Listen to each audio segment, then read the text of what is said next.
Live from WOWT, First Alert 6 starts with breaking news. Well, that breaking news this morning, one person is in the hospital after an overnight crash. Officers were called to the westbound lanes of I-80 near 96th Street before 12:30 this morning. We're taking a look at the scene from a Nebraska DOT cam in the area. Injuries considered to be non-life-threatening. We will be sure to first alert you when we have any more updates on air and online. All right, in the meantime, it's good to have you with us as we begin this morning. I'm Erin Hartley. And I'm Cerise Cole, and there's Jarrett, and there's Senior Chief Meteorologist Rusty Lord. Okay, in the meantime, let's get a check on the forecast heading into the weekend. Going to be filled with sunshine. I think we deserve it. Yeah, you're going to get the summer you want. The last 2 weeks have had a lot of 60s, a lot of 70s. The warmest we've been in the last 2 weeks was 80 degrees back on the 18th. And this is probably going to be a little bit warmer than that. And maybe the warmest we've been in over 2 weeks, the way things are trending. So 52 right now. You got a little haze as you look off towards the east. There's been a little bit of valley fog in a couple places too. But overall, that's not going to be a huge issue. Dew point of 48 with current temperatures mostly right around 50 degrees. A lone 40 still floating out there. Some of the lower elevations, usually Bennington a little cooler and Louisville a little cooler on mornings like this. So we're getting the usual spots here. A lot of 50s otherwise outside the metro. First alert forecast shows where we're going today with 50s turning into 60s, low 60s by 9.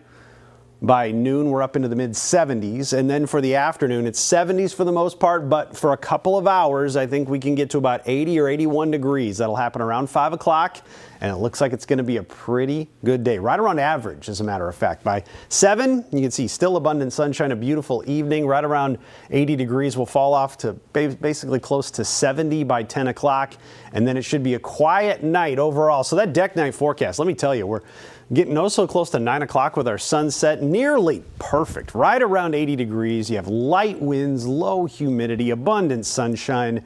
Looks like a great stretch of weather. Now, the only thing, and it's not my fault, it's not even weather, it's smoke that's up there that the weather's bringing in from Canada.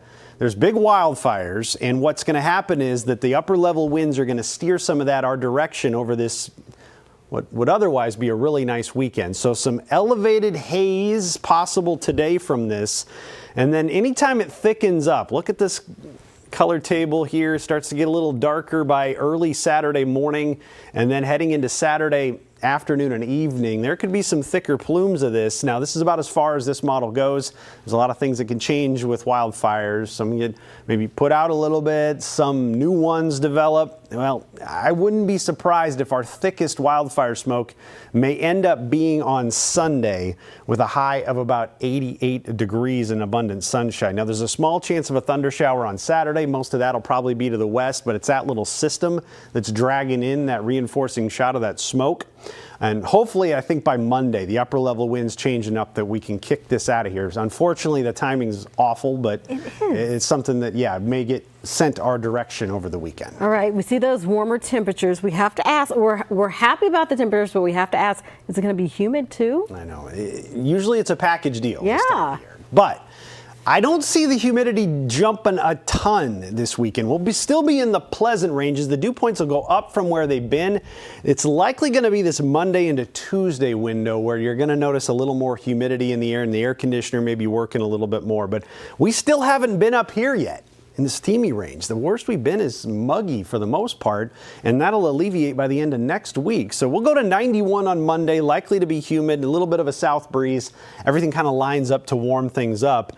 And then storm chances on Tuesday. We're leaning morning and afternoon for those primarily. I think the evening hours may be a little quieter. And with that, might not get much of a chance to really energize the atmosphere. I'm hoping we can limit the severe potential. We'll talk more about that here in a little bit. But the stuff, the truck forecast, looking pretty good. Small chance of a thunder shower. I'm not all that worried. I think the temperatures are trending cooler as well. So if we can get afternoon highs in the 70s for that, I think that'll help improve turnout. Yeah. People, you don't have to get out of your car, but I guess you could and just roll by with the windows down. It's going to be a good one. We've been many times. People like to. They like to hang out and say hi. Yeah, chit chat, say hi. So stop on by. All right. Thanks, Rusty. In the meantime, let's get an update on traffic. You have an update about 80 this morning. Yeah, it's one of the only areas so far that's showing any kind of delays. So let's let's check in on it, and it, of course, lines up with some of the construction zones that we're seeing in the area. So as you're going westbound near Giles, you've probably been caught in this situation here for the last couple of weeks. It's actually not terrible at the moment, but it's just a little slow as you're getting right near that construction zone. We actually had some sizable delays that were showing up a little bit ago, so we've improved over the last 15 minutes, but just a little bit slow as you make your way toward that. Keep an eye out for that. That could kind of ebb and flow with some of those delays as you go through that stretch. Also, a little bit down the road on westbound I-80, this has been something that I've been watching here over the last 25 minutes where the ramp is backed up to get to 144th, and that at times has spilled onto the interstate going westbound. That far right lane for people trying to get to the ramp is where things stack up. So if you stay left, you've got no issues as you head through that stretch. I'll keep an eye on that here as we continue to pick up the amount of traffic on the roads. A little slow here as you're going on Center in a couple spots right around 60th and then just off to the east of there. Nothing major showing up there, but some slowing that we have. And then, of course, the 480 bridge, another construction zone as you're going westbound over the river, showing some signs of being a little bit slow. But mostly in the early going, we don't have any big issues, and that's great. We're closing out the week with a pretty nice commute so far, and hopefully I didn't just ruin it by saying that. But yeah, you've got great travel going on a lot of our roads, just getting a little bit busy at some of those intersections, 90th and Dodge, 90th and Maple. So if we can hold that in place, maybe watch for some sun glare. It is pretty bright out there, but otherwise, nice start to the drive. Like it. Just grab the sunglasses. Yeah. All right. Roll the window down. Do whatever you want. All right, Jared, thank you. News now. Governor Jim Pillen's made it official. He announced plans to seek a second term in next year's general election. Charles Herbster, who ran against Pillen in the Republican primary last time, has not decided if he will run again. Herbster's previous campaign was endorsed by President Trump. His team tells us he does not have a timeline for a decision. Well, the Nebraska Liquor Control Commission voted unanimously to suspend its executive director without pay. Now, while Hobart Roop is suspended, he is not officially out as director. Roop started his role as executive director more than 20 years ago. According to Chairman Bruce Bailey, the decision was made after a federal search warrant was served at the commission office. Well, happening today, Governor Jim Pillen will sign a package of bills that focus on protecting kids from the impacts of technology. The bills listed on your screen address AI-generated pornography, personal data, social media accounts, and smartphone use in classrooms. The bill signing for the ceremony is at 8:30 this morning at the state capitol building. Speaking of kids, there's some new information about one of their favorite things, one of their favorite breakfast foods, and that's cereal. Right now, a lot of them are probably pouring that bowl out right now. But this research is actually showing, unfortunately, it's getting more unhealthy for kids. Oh, no. So the researchers looked at 1,200 different cereal products that came out in the U.S. between 2010 and 2023, and those cereals were specifically marketed to kids 12 and under 2.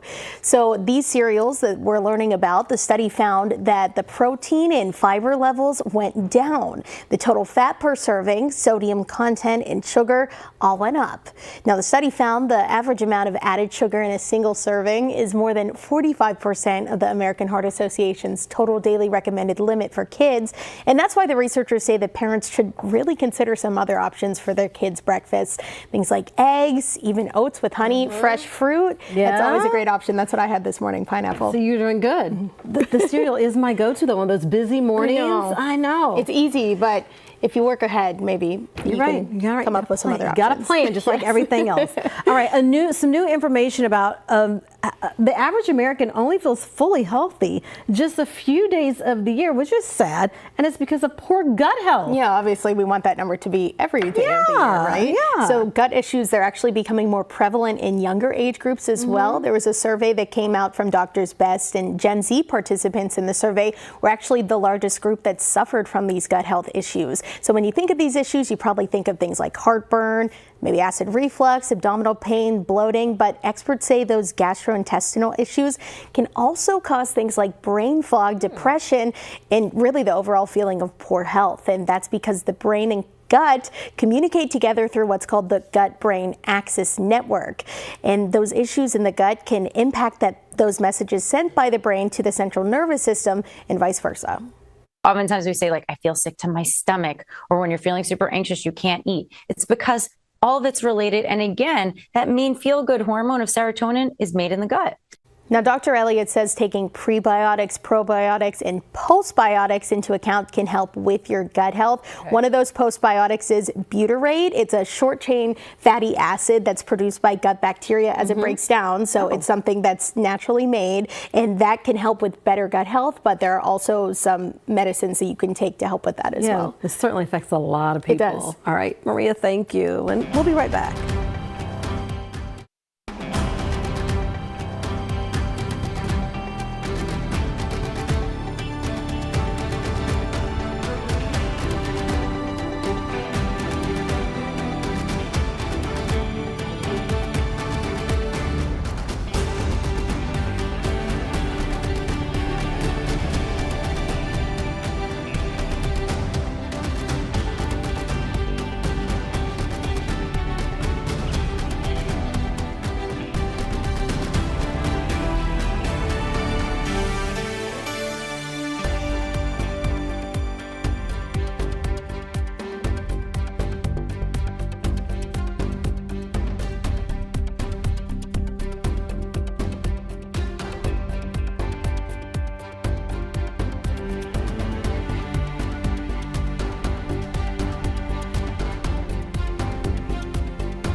All right, welcome back. Time now 7:14 as we start this Friday morning. It even feels like Friday, right? What makes a Friday better, too, is some fantastic weather today and into the weekend. Yeah, a lot to look forward to. A lot going on this weekend. The weather's going to line up perfectly, at least the temperatures anyway. Could have a little wildfire smoke that gets in the way, reduces the air quality. That's about the only thing to worry about this weekend.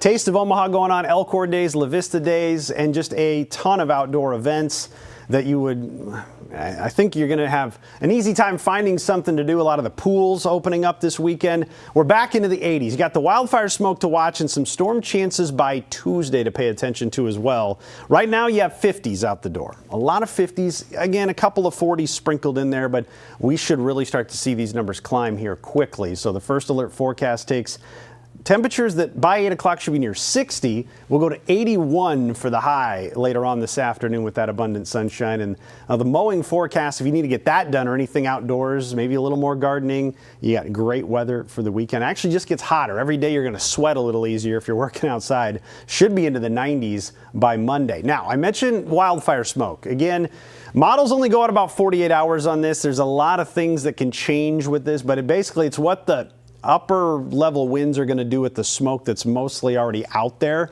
And you can see from this morning into the afternoon, you get some haze in the atmosphere. That's probably elevated, but the thicker this gets, the darker the colors get, the more likely it is some of this could settle down in the lower levels, and maybe just some of this is some low level smoke as well. That the Saturday storm system that tries to bring a little rain to western parts of our viewing area may pull in some more smoke behind it, especially for Saturday night and into Sunday. So you may smell that. It may reduce air quality. That's something we're going to be watching this weekend. 86 Saturday, 88 on Sunday, 91 on Monday, and you head into Tuesday, you got some thunderstorm potential there. It looks like the morning and afternoon hours bring the best chances of some thunderstorms as the winds are back in play. I think that south wind by Monday should really help to boost the temperature up to be our warmest day, and then you throw a little humidity in the mix as well, I think, by early next week. Back to those thunderstorms you're talking about on Tuesday. So those are just going to be like normal storms, like nice rain, a little thunder, or should we be concerned about severe weather? I tell you what, I'm hoping it's just some good soaking rains. The timing lends to that, to where the atmosphere really won't have much of a chance to charge up. The better odds of severe weather are probably going to be down to the south. But as you can see, this is the day to watch for any storm development. Here's the severe weather risk area. It extends from our area down into Oklahoma and parts of Texas. Now you get a little closer, you can see just for the second day in a row, just kind of grazing our area. So I'm not overly concerned about widespread severe weather. There may be one or two at this point that can strengthen, but given the timing of this, I think right now it's likely leaning towards a lot of morning and afternoon thunder showers and hopefully non-severe stuff that can just bring some soaking rain. You can kind of get an idea there. Most of that's going to be morning and afternoon, and I mean, if we get an inch or two of rain out of it, spread out, that'd be pretty good. I'm not asking for much, though. Okay. We never do, right? Yeah. Rusty, thank you. In the meantime, we'll get a check in on traffic. Alert 480, right? Yeah, this is going to be something that impacts people through the weekend. Now, right now it's pretty good, but we've got a full closure of the interstate that happens as we go into tonight, all day tomorrow, all day Sunday, and not scheduled to reopen until Monday morning. And with the amount of things that are happening through the course of the weekend, Taste of Omaha, a number of other things around the metro, you're going to want to take note of this. You won't be able to go through here. And the reason we have this closure, if you remember a couple of months back, this was done to destroy that bridge on Harney going over. This is to start the process of building the new one that will support the streetcar. So what to do while this is in place to try to work your way around this? You can exit as you go northbound on 480 at Harney and then continue north, and then eventually you will return to the interstate once you get past Dodge. Southbound, a little bit more complicated. You exit to Lincoln Boulevard, you go past the intersections there with Dodge and Douglas, eventually get to Harney, and then you will make your way down onto the entrance ramp and continue along your way. Now this could get a little complicated and maybe have some traffic jams, so if you're trying to avoid that, and if you're going all the way through anyway, we could just stay on I-80 and make your way to I-29, continue from there. If you're going downtown, you want to go to 13th Street, exit there, head northbound. It's probably the simplest way to get where you need to go and avoid that closure through the weekend. Again, that's 9 p.m. tonight to 6 a.m. Monday. As for this morning, pretty smooth travel. Just watch those construction zones. Those are the only slow areas right now. All right, so far so good this morning. Jared, thank you. Well, officials with the Nebraska Public Service Commission say they believe a fiber line getting cut led to 911 outages for at least 3 Nebraska counties. At last check, Johnson County is still dealing with the disruption. Otoe and Cass counties were also impacted by the outages earlier. Both county sheriff's offices have since shared their 911 services were restored. Well, with just 3 days left in the legislative session, Nebraska lawmakers passed LB 530. Yeah, it changes the minimum age for youth detention. Now, right now, anybody 12 and under cannot be detained under any circumstance. LB 530 changes that to 10 and under. It also increases penalties for supplying fentanyl in overdose cases and upgrades the charge for motor vehicle homicides when an unborn child is killed. Making sure that we have enough good options in the system to handle high-risk kids regardless of their age and ensure public safety for innocent people in our community. Senator Ashley Spivey voted against that bill. She says detention is not the right answer. Still ahead, the happiest place on earth may come from the comfort of your own home. Oh, we'll explain when First Alert 6 streaming returns.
And a quiet Utah town, a mansion that just went up for sale, is turning heads and raising some eyebrows. Its original listing price, a whopping $35 million.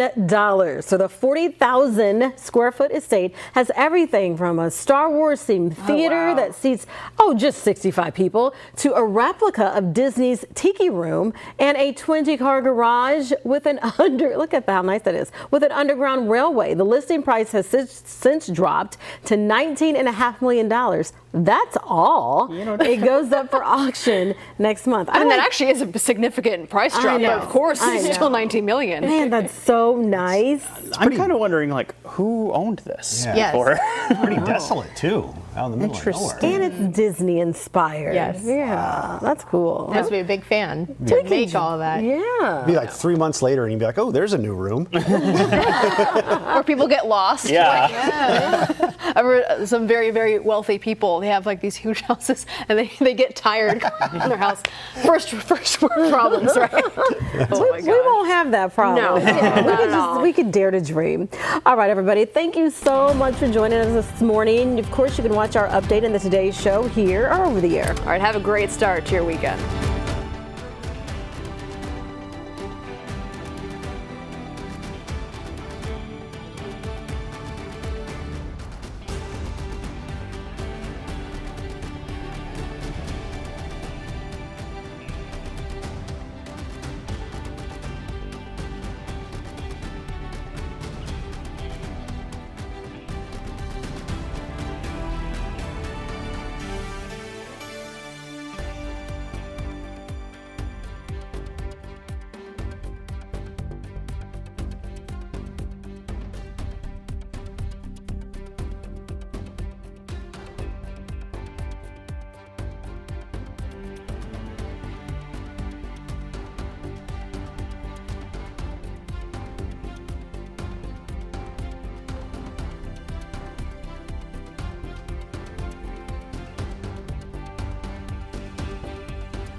Live from WOWT, First Alert 6 starts now.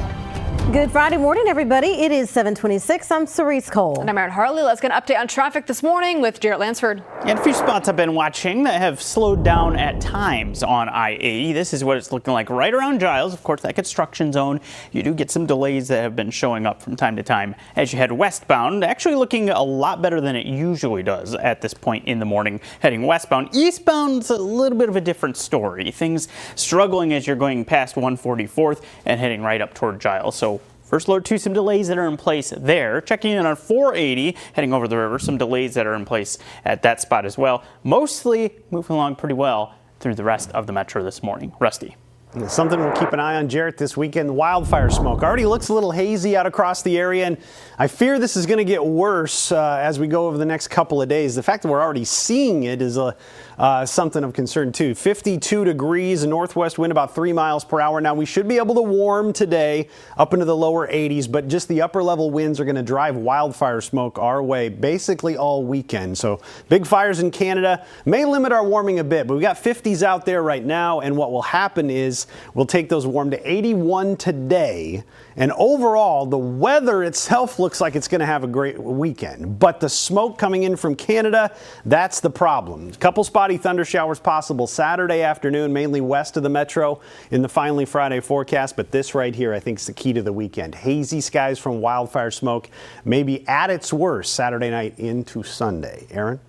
All right, some breaking news we are following. One person is in the hospital after a crash overnight. Officers are called to the westbound lanes of I-80 near 96th just before 12:30 this morning. This is a closer look at the scene from a Nebraska DOT camera in the area. That person's injuries are not considered to be life-threatening, though. It is 7:28. We are back with another update for you in about 25 minutes. We'll see you then.